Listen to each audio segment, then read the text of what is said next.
सायंकाळचे 5-6 वाजले होते आणि अचानक वाऱ्याचा तांडव सुरू झाला। खूप जोरात वारं सुटलं होतं अचानकच। आभाळ पण खूप भरून आलेलं होतं आणि लगेच पावसाने हजेरी लावली। त्यानंतर मग मस्त चहा पिला आणि आज आम्हाला बनवायची होती पुरणपोळी। त्या अगोदर मी पुरण परतवून घेतलं आणि त्यानंतर मग मी कुरडई आणि पापड तळून घेतले। बाहेर खूप जोरात पाऊस चालू होता आणि लाईट पण गेली होती, त्यामुळे मग मी मम्मीला थोडीशी मदत करू लागले।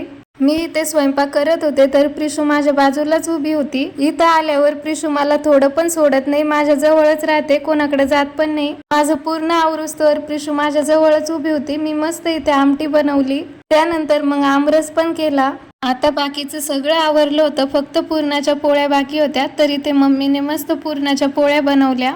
पोळ्या झाल्यानंतर मस्त आम्ही सगळ्यांनी जेवण केले सोबत। प्रिशूने पण पुरणपोळी आणि आमरस खाल्ला होता। त्यानंतर मग प्रिशू आणि तिचा मामा थोडासा खेळला आणि मामाचा मोबाईलच तिने फेकून दिला। तर आजचा व्हिडिओ इथे संपवते, भेटूया नेक्स्ट व्लॉग मध्ये, तोपर्यंत बाय बाय।